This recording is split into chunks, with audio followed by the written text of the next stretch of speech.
Not only do you have to get the actors up there, you have to get a camera crew up there, and then you have to light these tiny little spaces. You know, being in these contained environments with so many people snarling and the noise and everything, it's overwhelming. I mean, it looks so much like the video game. And a lot of things in this film have been recreated from different famous scenes in the video game. Keep moving. A couple of the sets, like the access tunnels, we had a very small camera track hidden up in the ceiling that was disguised to look like a lot of pipes that were already up there. And you could just run the camera on this fantastic little dolly up there along the top of the pipes. Every time we come to a new set, there was a time when it seemed to get worse and worse and worse. We were down in the sewers and then just above the pipes with all the zombies below, and every day we go, is this ever going to get better? Are we ever going to see sunlight? The kind of late 70s, early 80s movies, and just do those again. The veins popping out and then the eyes, I think it's the eyes most of all. The contacts are sick. When we filmed the zombie sequences in the utility pipes, I mean, it was really, our hearts were racing. When they started moving, you forget that it's not real. To scare the shit out of people. We went into medical science. We avoided everything else like the plague. Went into every mortuary book we could find, every disease-ridden tomb that we could read. Still keeps them feeling real. Pale down a little bit, as would a real dead body.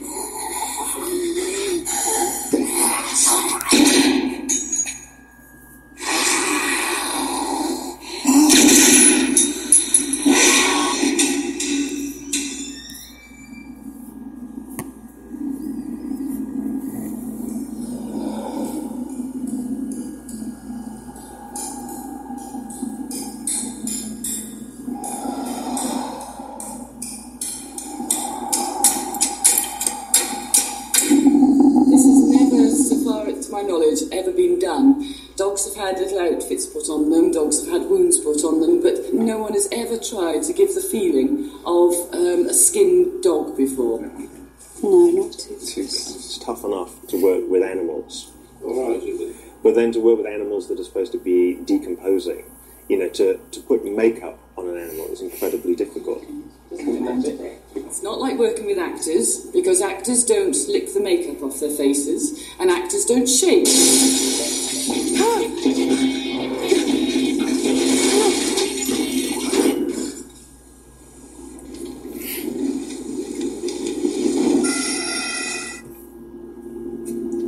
This creature has never been made before. There's been lots of animatronic creatures in films, but this one has no eyes. This one is predatory, it moves like a big cat. The movements of it are based around real creatures. Its brain popping out, it's got the crazy fangs of a dog, just protruding out of its spotted gums. I mean, the detail on this creature is just amazing.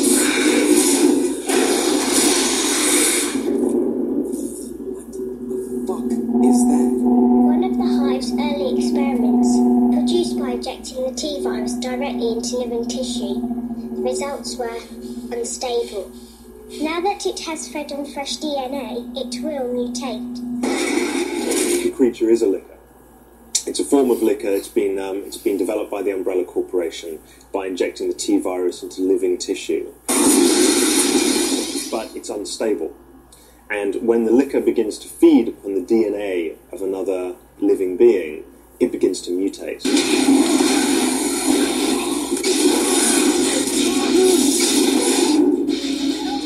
I mean, the liquor in number 2, like Glenn Beck with his tongue out, dropping from the ceiling on that guy. It's in the movie.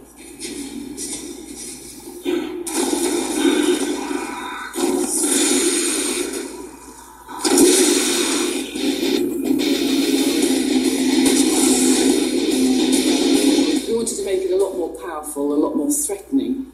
We actually built 2 main creatures. One was more gross movement for battering ram. He was quite heavy steel inside him. reinforced, and we could throw him at windows and doors. It's all right. There's a bloke inside, he's the rear portion, which gives him a lot of mobility. The second one was a much more controlled one. Radio-controlled face, the jaw splits, the two teeth at the front come out, move around independently and together. The head is a much more controlled movement. The puppeteer at the back of the creature, every movement that he does is directly corresponds to the front end of the creature. So as he's performing, then the creature's performing. With the best will in the world, you can't really animate animatronically a 4 to 6 foot length tongue. Fabulous. It's too big. Shouldn't it be skinnier and like razor sharp points, but like skinny and like a little whip?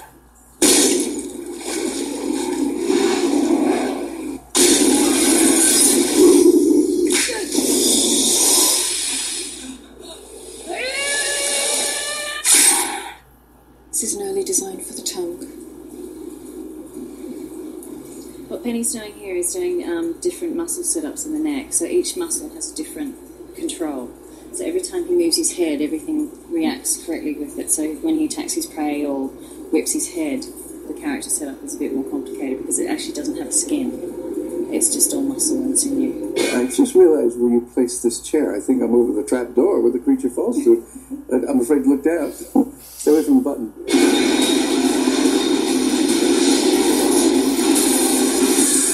It hunts flesh like the zombies hunt flesh, but the zombies have no intelligence left.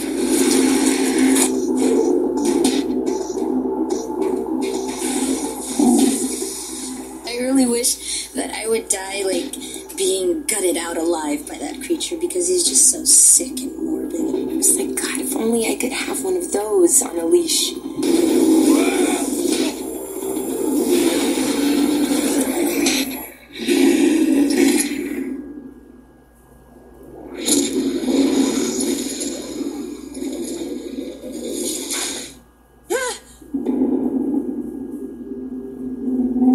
This is going to be an exceptionally scary film. It's exactly the kind of movie that I would go and see. Find the points when the audience is going to be hurling that popcorn in the air. It's going to cause a lot of bad dreams for a whole new generation of kids. And to see me in a wet mini dress and a gun. I mean, come on. What more can you ask for from Resident Evil?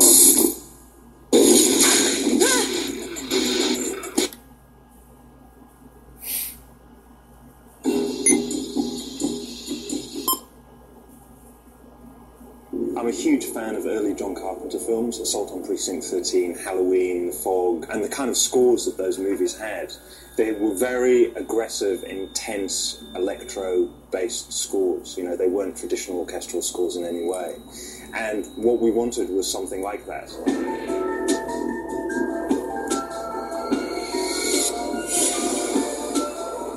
Kind of like early Carpenter, but for the 21st century. We definitely needed something very different to the usual just straight composer route.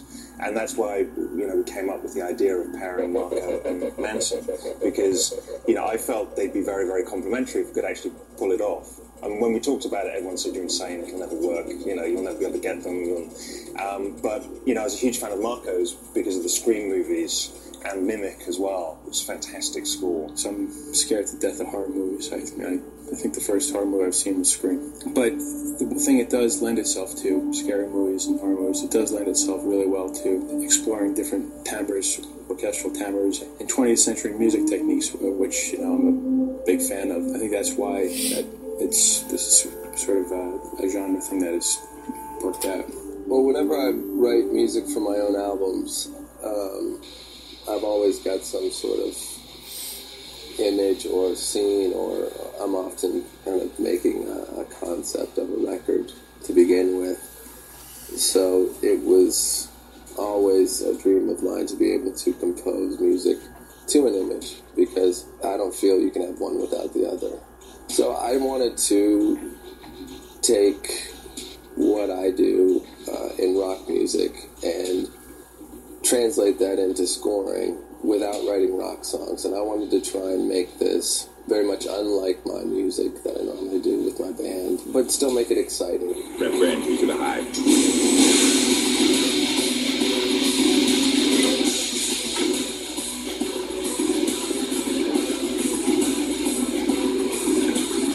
So there is a lot of heavy guitar elements to it, but there's also a lot of very melodic and very specific sound textures that try and enhance the scene.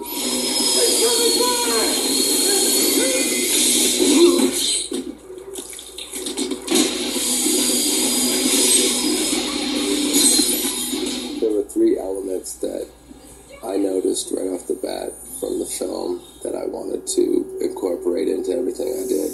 One was a bit of childishness related to Alice in Wonderland because of the Red Queen. One was a very extreme coldness and the biological feel. And the other one was a bit of a fascist military element with the commandos. I did create a theme for the Red Queen. So when they first introduce her, there's a very childish waltzing melody. Get out, you can't be in here. Don't listen to anything she says. She's a holographic representation of the Red Queen. You have to get out. Modeled after the head programmer's daughter. And then when she comes back later and starts telling them that they're basically fucked and here's why, it returns in a different, more menacing shape. The T-virus provides a massive jolt both to cellular growth and to those trace electrical impulses. But quite simply, it reanimates the body. And I'm a huge fan of children's music, and my inspiration for the main theme melody was based very much on just imagining sort of Alice in Wonderland inserted into this just terrible world of decay and biological warfare. It's a very modern feeling film. It's cut in a very extreme way and it's lit in a very extreme way.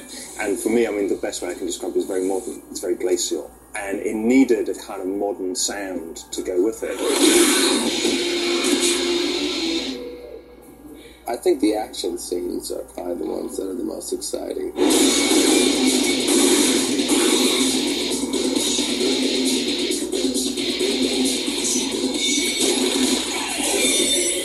That very electronic, very rigid metal guitars that couldn't possibly be played by a rock and roll band. It's completely electronic, completely cold and emotionless and just violent.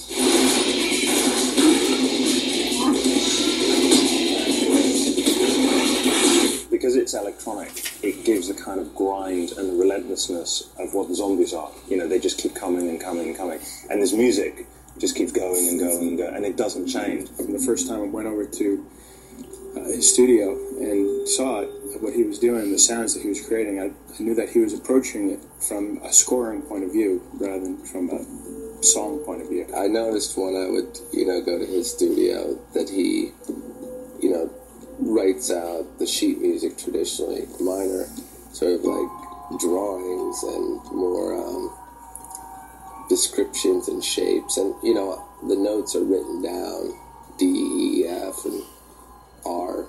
Sometimes make up my own notes. But, I don't use the traditional way of doing that because I was never schooled to do that. Traditionally, I approach a film more from a melodic standpoint first and think of thematic material that will go with it. When I went to Manson's, he was working on thematic material too, but stuff was textually based and sonically based. When we first started working with Manson, it was almost like working with a sound designer rather than a composer, because the first thing he played me was like 10 noises, almost like a very, very essential to a movie and very essential to the way I work.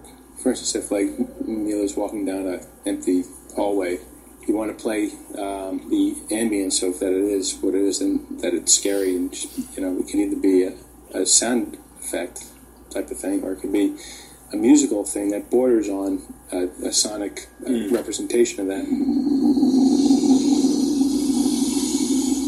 I feel like I've been able to, over the years, accomplish and have a knack for figuring out what notes and what melodies create what sort of moods.